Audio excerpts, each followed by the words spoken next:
चलिए भाई, सोमवार की सुबह एक नया और एक और एक्शन पैक्ड हफ्ता हमारे सामने खड़ा हुआ है।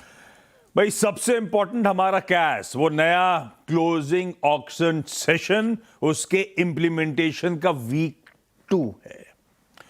और लास्ट वीक मामला वो हमारा डिफरेंशियल डे ऑन डे सुधरता चला गया। वो ग्रिड आपकी स्क्रीन पर आएगा और भैया रहना तो इसी के साथ है, तो आदत डालनी पड़ेगी। वो डिफरेंशियल्स हर दिन और वीक के सेकेंड हाफ में आते आते मामला वाकई सुधरता हुआ नजर आया। हाँ, ये भी ध्यान रखिएगा कि कोई बड़ी खबर उस क्लोजिंग ऑक्शन सेशन के दौरान आ रही होगी तो बट ऑब्वियस आपको वोलेटिलिटी, बट ऑब्वियस आपको मूवमेंट भारतीय बाजार में बढ़ता हुआ नजर आएगा। हाँ, दूसरा था वो ब्रेंट, वो हॉर्मोज, वो यूएस बॉन्ड यील्ड्स। आपको याद होगा फ्राइडे को जब हम जा रहे थे तो यूएस में इंटरनेशनली कच्चे तेल की कीमतें $82 के पार निकल गई थी। तब कुछ कंसर्न्स माउंट हो रहे थे। वो अपडेट्स आए थे सामने कि ईरान और ओमान के बीच में प्रपोजल, उसके कॉन्टोर्स क्या हो सकते हैं, उसमें यूएस और इजराइल को बाहर रखा जाएगा, स्ट्रेट ऑफ हॉर्मुज से उनके जहाज़ों की आवाजाही नहीं होगी। ये सब डेवलपमेंट्स थे। तो उसके बाद फर्दर अपडेट्स मिडल ईस्ट को लेकर क्या है, उस पर बाजार की नजर थी। तीसरा, पिछले हफ्ते फिर वो सुबगाहट बढ़ती चली जा रही थी कि यूएस में शायद ब्याज दरें बढ़ने की कगार पे आ गई हैं। उसके बाद वो फ्राइडे के जुलाई जॉब्स रिपोर्ट बेहद इंपॉर्टेंट थी। क्या निकल के आया उस रिपोर्ट से, उस पर बातचीत करने की जरूरत, वो समझने की जरूरत। और क्लैरिटी आ जाएगी इस हफ्ते वेडनेसडे को जब इन्फ्लेशन का प्रिंट आ रहा होगा। हमारे साथ साथ यूएस का दोनों का वेडनेसडे को मार्केट क्लोजिंग के बाद वो अपडेट आना है, सीपीआई जुलाई के प्रिंट्स। और हाँ, ये रिजल्ट सीजन का इंडिया इंक के Q1 नतीजों का लास्ट लेग है। इस हफ्ते केवल 3 बची हुई निफ्टी 50 कंपनीज के नंबर्स आने, वो भी वेडनेसडे और थर्सडे को आ रहे होंगे। उसके बाद रिजल्ट सीजन संपला। खैर, इस बीच भारतीय बाजार कह सकते हो आप पिछले हफ्ते हायर लेवल्स पे कंसोलिडेट होते हुए नजर आए। तो वो पिछला हफ्ता वीक ऑन वीक 3/4% का उछाल था, तकरीबन 250 पॉइंट के आसपास Nifty week on week gains deliver करके गया। और गिफ्ट निफ्टी के संकेत रखिएगा स्क्रीन पे। आज एकदम फ्लैट इस हफ्ते, इस नए कारोबारी हफ्ते की शुरुआत होने जा रही है। बिल्कुल जहां फ्राइडे को छोड़ा था उसी के इर्द गिर्द शुरुआत होगी। इस तरह के इंडिकेशंस क्विकली एशियन पीयर्स दिखाइएगा, उसके बाद यूएस के मार्केट ले चलता हूं आपको। इस समय सुबह सुबह एशियन पीयर्स आपकी स्क्रीन पे, ये तीनों तो अच्छी खासी मजबूती के साथ आज कामकाज कर रहे हैं, लेकिन अच्छा है। चलिए, कॉस्पी, निकाई, ताइवान प्लेट फ्लिप करेगा तो बाकी के एशियन पीयर्स आपकी स्क्रीन पर आ जाएंगे। ठीक है, एशियन रुझान अच्छा है। यूएस में फ्राइडे को हम जब क्लोज हो रहे थे उस समय 340 पे फ्लैट से 0.5% यूएस फ्यूचर्स मजबूत थे। एक्चुअल सेशन में 1/4 से 1.25% के गेंस थे, तो मजबूती अच्छी थी। उस समय उनके मार्केट खुलने से पहले जॉब्स रिपोर्ट आई थी, तो सेशन बेहतर गया। आज सुबह के फ्यूचर्स फ्लैट हैं, तब अब की पहली प्लेट गएगी क्योंकि फ्राइडे का सेशन एक्सपेक्टेशन से बेहतर था। आज सुबह के फ्यूचर्स फ्लैट हैं, तो हैंडओवर अच्छा ही है, जहां छोड़ा था उससे बेहतर हैंडओवर आता हुआ। तो यूएस में उस जॉब्स रिपोर्ट में क्या हुआ से लेकर वेस्ट एशिया के तमाम अपडेट्स क्या है, क्योंकि एक और क्यू आपकी स्क्रीन पे चमक रहा है। 84.5 पे कच्चे तेल के भाव, हम छोड़ के गए थे 82.3 पे, वो भी इंच अप हुआ है। भाई साहब, गुड मॉर्निंग। क्या डेवलपमेंट्स? गुड मॉर्निंग आशीष। डेवलपमेंट्स तो जो होने चाहिए थे वो तो हुए नहीं है। मतलब पूरे हफ्ते से हम बात कर रहे थे कि ईरान ओमान के बीच में डील होगी, अब तक डील नहीं हुई है। कोई ऑफिशियल अनाउंसमेंट हुई नहीं है। ईरान के विदेश मंत्री अब्बास अरगची ने रविवार को ये कहा भी कि डील होने की कगार पर है, लेकिन जब तक यूएस जो है अपने ये स्टंट्स पुल ऑफ करता रहेगा तब तक बातचीत करने की गुंजाइश बहुत कम है। और साथ ही साथ उन्होंने ये शर्तें भी रखी है कि फिलहाल के लिए तो हम यूएस से सीधे तौर पर तो बातचीत कर नहीं रहे, जो भी एक्सचेंज ऑफ मैसेजेस हो रहे हैं वो मध्यस्थों के जरिए हो रहे हैं। मतलब कि वो स्ट्रेट ऑफ हॉर्मुज ब्लॉक करके रखे हुए हैं, पोर्ट्स उनके ब्लॉक करके रखे हुए हैं, वो बमबारी कर देते हैं जब उनका मन चाहे तब। तो आज सुबह एक्सियोस पे डोनाल्ड ट्रंप के सुर थोड़े से नरम पड़ रहे थे। वो खबर जो चल रही थी ना पिछले पूरे हफ्ते के, हथियार खत्म हो गए वगैरह वगैरह, तो आज उन्होंने कहा है कि we are taking it slow on Iran, और फिर बाद में हम उन पे इकोनॉमिक सैंक्शन ज़्यादा बढ़ाएंगे, बमबारी करने की हमें फिलहाल गुंजाइश नहीं है। लेकिन ईरान ने भी अपनी शर्तें रखी है यूएस के सामने बातचीत को फिर से शुरू करने के लिए, और वही पुरानी शर्तें हैं जो उन्होंने पहले भी रखी थी कि उनके फ्रोजन एसेट्स जो है उसे रिलीज़ किया जाए, सैंक्शंस जो है वो हटाए जाए, पोर्ट्स की नाकाबंदी जो है वो बंद की जाए, वगैरह वगैरह। ये सारे जो और जो उनके एलाइज है, हाउती हो चाहे वो गाजा पे और चाहे वो हिजबुल्ला हो, उन पर जो हमले चल रहे हैं वो बंद किए जाए। और जो पिछले कुछ हफ्तों पहले डोनाल्ड ट्रंप ने जो गाजा का पीस प्लान रखा था वो भी बेंजामिन नेतन्याहू ने तो रिजेक्ट कर दिया है कि हम तो उसे मंजूर करने वाले हैं नहीं, और हम जो है बिना यूएस के अप्रूवल के भी ईरान के साथ जंग लड़ सकते हैं। कल एक खबर ये भी आई कि सऊदी अरामको की जो जजान रिफाइनरी है उस पर हाउतियों के हमले हुए हैं। हाउती ने इसकी जिम्मेदारी ली है, लेकिन ईरान की तरफ से ना ही सऊदी अरामको की तरफ से कोई ऑफिशियल कमेंट आया है। हालांकि ये बात तय है कि वहां पर हमला हुआ था, आग लगी थी उस रिफाइनरी में और आग पर काबू पा लिया गया था। यही स्टेटमेंट आया था कंपनी की तरफ से कि आग जो लगी थी उस पर काबू पा लिया गया है। और ये जजान रिफाइनरी जो है काफ़ी महत्वपूर्ण इसलिए भी है क्योंकि लगभग 4 लाख बैरल प्रतिदिन के तेल की कैपेसिटी की रिफाइनरी की रिफाइनिंग जो है वो उस रिफाइनरी से होती है। और रविवार को या ओवर द वीकेंड एक और खबर ये भी आई थी कि अबू धाबी की जो नेशनल ऑयल कंपनी है एडनॉक, उसके भी एक जहाज पर जो है हाउतियों का हमला किया गया था। हालांकि इसके लिए ना हाउती ने ना ईरान ने इस बारे में कोई नैतिक जिम्मेदारी इसकी ली है। शुक्रवार को जॉब्स रिपोर्ट जो आनी थी वो अनुमान से कमजोर हुई, लेकिन उसके काफी सारे कारण थे। पहले तो नेगेटिव 23,000 आया है आंकड़ा, जबकि ऑफिशियल एस्टिमेट जो था वो 83,000 का था। लेकिन बेरोजगारी की दर भी जो है वो 4.1% थी, लेकिन पार्टिसिपेशन रेट जो है वो 5 साल के सबसे निचले स्तरों पे। और पार्टिसिपेशन रेट मतलब जितने लोग जॉब्स मांग रहे थे, जो कर रहे हैं और ढूंढ रहे हैं, उनकी संख्या 5 साल में सबसे कम स्तरों पर आ गई है। और फॉल इसलिए भी हुआ, नेगेटिव आंकड़ा इसलिए भी था क्योंकि लोकल सरकारी नौकरियों में 50,000 की छटनी हुई। सीजनल था क्योंकि 40,000 वर्ल्ड कप वगैरह था, तो उसके 40,000 कम हुए, रिटेल में 19,000 कम हुए। तो अगर सीजनैलिटी को निकाल दे, सरकारी नौकरियों को निकाल दे, तो भी नेट पॉजिटिव नंबर है, लेकिन वो भी अनुमान से कमजोर है। तो उस वजह से बाजार ने इसे पॉजिटिवली लिया, ये सोचते हुए कि चलिए इस वक्त तो है सितंबर में, आने वाले महीने में फेड जो है वो ब्याज दरों में बढ़ोतरी नहीं करेगा। अब जो प्रोबेबिलिटी है उसकी वो कम होकर 44% रह गई है। लेकिन अर्थशास्त्री ये मानकर चल रहे हैं कि ये जॉब्स रिपोर्ट तो ठीक है, लैग से चल रहा है, लेकिन इस जो बुधवार को महंगाई का आंकड़ा आएगा वो ज्यादा इंपॉर्टेंट होगा ये डिटरमिन करने के लिए कि फेड आगे क्या करने वाला है। लेकिन बॉन्ड यील्ड भी कूल ऑफ नहीं हुई है, 4.67 के आसपास ही मिलेंगी आपको। वो कूल ऑफ नहीं हो रही है। आप प्राइवेट पेरोल्स अच्छे खास 32,000 के बड़े हैं। और उसके भी कई कारण है। आज जापान जो है अपना नेशनल डेट फिगर डिक्लेयर करने वाला है, उनका नेशनल डेट कितना है, तो उस पर बाजार की नजरें बनी हुई है। और ये जो येन कैरी ट्रेड के अनवाइंड होने के जो डर बैठा हुआ है बाजार में, उस वजह से भी जो है बॉन्ड यील्ड्स अभी भी कूल ऑफ किसी तरह से नहीं हो रही है।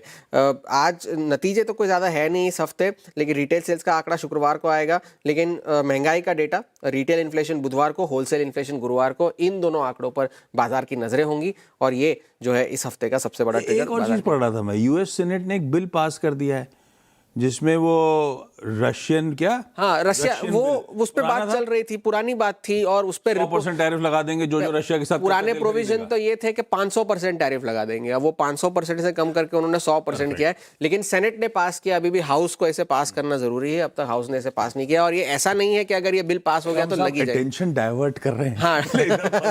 दुनिया को इधर ले जाता हूं। ले देंगे क्यों, ऐसे ही है, जैसे थे वैसे ही, कोई बड़ा सब फंसा ही रहा है मामला। फिर इस वीकेंड इंतजार करना पड़ेगा कुछ नया डेवलपमेंट का। तो खैर गिफ्ट निफ्टी फिर वैसे ही बात कर रहा है, बिल्कुल फ्लैट ओपनिंग के इंडिकेशंस दे रहा है। ऐसे में समीकरण बैठ कैसे ना है भाई साहब, अप्रोच क्या होना चाहिए निफ्टी बैंक का, वीरू से समझ लेते हैं। Veeru, good morning. Good morning Ashish. Good morning. देखिए आशीष, इस हफ्ते की रणनीति बनाने के लिए आपको थोड़ा सा पिछले हफ्ते को, कैश के हफ्ते को और उसके पहले के हफ्ते को थोड़ा सा रीड करना पड़ेगा। देखिए आशीष, लगभग 24 जुलाई को लो लगाने के बाद 23,605 का ये मोमेंटम शुरू हुआ।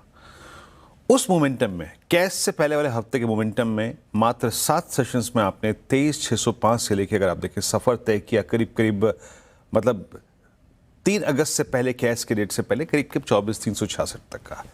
24,366 बॉस आपका 200 डेमा, यानी उस फोर्स में आपने 24,000, 24,1, 24,2, 24,3 सब तोड़ा, और अगले दिन आपने 24,500 भी तोड़ा। टेक्निकली आपने सारे एवरेजेस रीगेन कर लिए, टेक्निकली आपने सारे कॉल राइटर्स के हर्डल्स को पार कर दिया। बट इस कैश के हफ्ते ने क्या किया, एक स्ट्रॉन्ग और एक डीप पॉकेट्स ऑप्शन राइटर्स को एक मौका दिया कि जनाब इस अनसर्टेनिटी का फायदा उठाओ। Both in weekly and monthly contract, वो आराम से 24,700 की कॉल बेच के बैठे रहे, वो आराम से 24,500 की पुट बेच के बैठे रहे। तो ये कैश के लगभग 5 सेशन बाजार को साइडवेज रखे गए।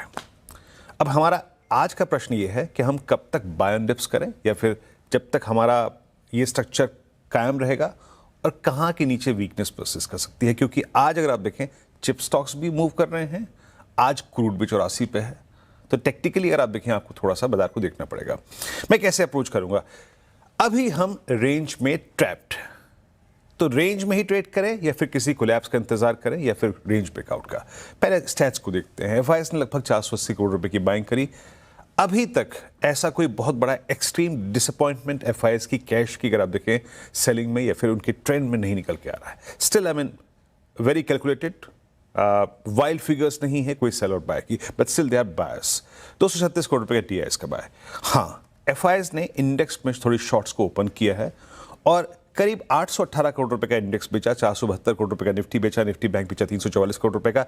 नेट शॉर्ट कॉन्ट्रैक्ट उनके 1,45,000 कॉन्ट्रैक्ट्स जो थे वो 1,50,000, यानी नेट एडिशन है करीब करीब 5,000 शॉर्ट कॉन्ट्रैक्ट्स का। स्टॉक फ्यूचर्स में 140 करोड़ की बिकवाली है। और एक और चीज आशीष, यहां पर करीब 82,000 कॉल लॉन्ग, उसके against 1,32,000 call short, heavy call short, और नीचे पुट शॉर्ट का अभाव, पुट शॉर्ट का अभाव। तो इसीलिए थोड़ा सा हम अपने बेस के लिए प्रिपरेशन वर्क थोड़ा ज़्यादा करेंगे। कहाँ के नीचे रिस्क ओपन होगा? आप देख सकते हैं कि 24,600 पे भी कॉल राइटिंग हुई है, 24,700 पे कॉल राइटिंग हुई है, 24,800 पे कॉल राइटिंग हुई है, लेकिन हमने देखा है कि सबसे स्ट्रॉन्गेस्ट कॉल राइटर्स अभी भी बैठे हैं 24,700 और 800 पे। नीचे एक साइजेबल आउटस्टैंडिंग वाई 24,500 की पुट पे और 24,400 की पुट पे, करीब यहाँ पे 1.25 करोड़ का आउटस्टैंडिंग वाई है, but in comparison with call writers no doubt about that कम है। मैंने आपको दिखाया भी अभी कि एफआईएस बड़े कॉल राइटर्स हैं। मैं कैसे प्लान करूंगा? देखिए, पहले लेके आइएगा निफ्टी का base one against all odds. मैं फिर कह रहा हूं अगेंस्ट ऑल ऑड्स, जब तक बेस वन है दैट पुट राइटर्स जोन 24,500 और 10 डेमा राइजिंग 10 डेमा, तब तक मैं बाय ऑन डिप्स का रिस्क लूंगा आशीष। लेकिन याद रखिएगा, अगर हम तोड़ रहे हैं बेस वन इस हफ्ते, इसका मतलब यह है कि थोड़ा सा हम लोअर ट्रेजेक्ट्रीज को टेस्ट करेंगे, बट उस पर शॉर्ट नहीं जाना है, क्योंकि ये जो 24,400 है और 381 है, ये सेकंड पुट राइटर्स का जोन है। एंड मोर स्पेशली एक बड़ा एवरेज यहां पे आ रहा है 200 डेमा। तो ये जो मैंने एक शुरू में भूमिका बांधी थी ना कि 24 जुलाई से लेकर आ रहा आपका अप ट्रेंड, ये तभी कोलैप्स होगा जब आप बेस 2 को तोड़ेंगे। बट सेफ एंड सिक्योर मैं बाय ऑन डिप्स तब तक करूंगा जब तक कि बेस 1 है। और किसी भी ट्रेड को पहले आज RS1 पे चेक करेंगे। स्लाइट रेजिस्टेंस क्या देखा हमने? 24,600 की कॉल में राइटिंग है, कल एक्सपायरी है। अगर आप इसको बाइसेक्ट करते हैं then you will test RS2 zone, जो कि अल्टीमेटली आपके सारे प्रॉफिट्स को बुक करने का जोन है, और might be a zone to take a reversal trade, that's called short trade. ये है निफ्टी पर व्यू। निफ्टी बैंक आशीष अभी भी उसी रेंज में जो हम पिछले पूरे हफ्ते डिस्कस करते आए, ना 58,200 निकल रहा है, ना 57,500 57,600 टूट रहा है। एसबीआई के नंबर्स आए, एक स्पाइक आया, लेकिन फिर कोलैप्स हो गया। अभी भी 58,000 पे बड़े कॉल राइटर, 58,100 पे, 58,200 पे बड़े कॉल राइटर्स, और नीचे 57,500 पे पुट राइटर हैं। लेकिन एक बात 57,500 का पुट राइटर पिछले कुछ सेशन से वीक पड़ रहा है। एक बार दिखाइए 57,500 की पुट, 57,500, 400, 600, जहां पे 10 डेमा है, जहां पे 20 डेमा है, उन पुट राइटर्स का एग्जिट नजर आया। देखिए स्क्रीन पे गौर से क्या है, और ये क्यों हो रहा है? ये हो रहा है HDFC bank. Ashish, HDFC bank is on the verge of a major collapse if it violates 720, और वो चीज जो है वो ऑप्शन राइटर्स के जहन में है। तो लेके आइए लेवल्स।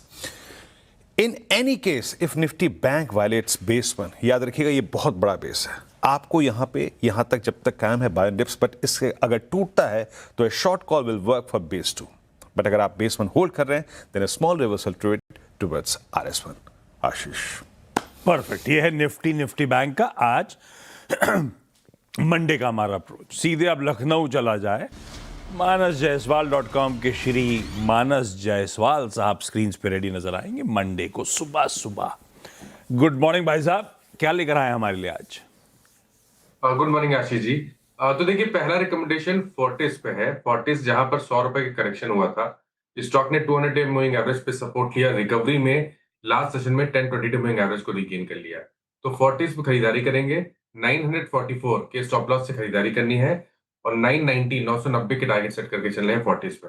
दूसरा स्टॉक M&M का है। यहाँ पर भी अगर आप देखें तो ट्रेंड पहले से पॉजिटिव था, लेकिन लास्ट सेशन में हमने एक ब्रेकआउट देखा, फ्रेश ब्रेकआउट देखा, बढ़िया वॉल्यूम देखे। तो 3500 रुपए पे ट्रेड हो रहा है, उसमें खरीदारी करेंगे। 3464 के स्टॉप लॉस से 3575 तक के टारगेट पॉसिबल है। सोच रहा था क्या लेकर आए तो बोलेंगे मक्खन मलाई और टुंडे, लेकिन दो काम की बात लेकर आए। फोर्टिस हेल्थ केयर और साथ साथ महिंद्रा एंड महिंद्रा, दोनों में खरीदारी करने का कॉल। लेवल्स खास तौर पे स्टॉप लॉसेस आपकी स्क्रीन पे नोट डाउन करें। मानस जी, सुबह सुबह जुड़ने के लिए थैंक यू आपका। भाई साहब, आपसे मुलाकात अब 8 बजे के पैनल में होगी। क्विकली नुपुर बताएंगे आपको आज के सारे important stocks in news. Nupur, good morning, बताएं। Good morning. काफ़ी सारे नतीजे आए थे और आखिरी हफ्ता है रिजल्ट्स का, तो वहाँ पे फोकस रहेगा। टाइटन नंबर्स अच्छे हैं, कामकाजी लेवल पे मुनाफा ऑलमोस्ट 57% की ग्रोथ देखने को मिली। रेवेन्यू का आंकड़ा Q1 के अपडेट से मालूम था, तो कोई सरप्राइज वहाँ पे आपको नहीं दिखेगा, लेकिन मार्जिन्स 11.2% से बढ़ के 14.2%, 10% का अनुमान था। हिताची एनर्जी पर फोकस है, रेवेन्यू 68% की ग्रोथ यहाँ पर देखने को मिली है। कामकाजी लेवल पे मुनाफा देखें तो 10% से सुधर के ऑलमोस्ट 14.5% के आसपास आते हुए नजर आया, जो अनुमान के मुताबिक ही आपको आते हुए दिखाए। ऑल इंडिया पर भी फोकस है, रेवेन्यूज में ऑलमोस्ट 34% की ग्रोथ देखने को मिली है। मार्जिन्स 30.5% से सुधर के 51% आते हुए दिखे और मुनाफा भी देखें तो 60% की ग्रोथ आपको यहाँ पर नजर आएगी। लेकिन PFC यहाँ पर कमजोरी है, NII के तौर पर आते हुए देखिए 3% का डिक्लाइन देखने को मिला है। मुनाफे में 2% की मात्र बढ़त इस क्वार्टर में नजर आई है, तो कमजोर नतीजे PFC की तरफ से आते हुए दिखे। कैन्स टेक्नोलॉजी पर भी जो है फोकस रहेगा। नतीजे यहाँ पर भी रेवेन्यू के तौर पर अनुमान से बेहतर नजर आ रहे हैं। कामकाजी लेवल पे मुनाफा देखें तो 30% की ग्रोथ देखने को मिली है। मार्जिन्स हालांकि थोड़ा डिप नजर आया है, लेकिन 60 बेसिस पॉइंट जो है इंप्रूवमेंट आपको अनुमान से बेहतर ही नजर आएगा। आयनॉक्स विंड कमजोर क्वार्टर, यहाँ पर रेवेन्यू के तौर पर 1.5% की कमजोरी। मार्जिन्स भी देखें तो 22% से घट के ऑलमोस्ट 18.5% के मार्जिन इस क्वार्टर में आते हुए नजर आए। डिलीवरी पर भी फोकस रहेगा। वॉल्यूम ग्रोथ यहाँ पर भी काफी स्ट्रांग है, रेवेन्यूज में 28% की बढ़त है और मार्जिन्स देखें तो 6.5 से घट के 4.9% है, इन लाइन विद एस्टिमेट्स आते हुए दिखे। परफेक्ट है, सारे इंपॉर्टेंट नंबर्स, बहुत सारे कैश के वगैरह हैं। CNBC वास के साथ बने रहिएगा, 9 बजे तक सारा होमवर्क कर लिया जाएगा। ये upfront important stocks in news जो नुपुर ने हाईलाइट कर दी। ब्रेक ले रहा हूं, ब्रेक के उस पर जब लौट के आएंगे तो आज के कमोडिटी मार्केट्स की हलचल और वहां के प्रेफर्ड पिक्स। अहमदाबाद चलेंगे, कुंवरजी ग्रुप के डॉक्टर देवरा आपके लिए स्क्रीन पे रेडी नजर आएंगे। देवरा साहब, गुड मॉर्निंग, आता हूं आपके पास।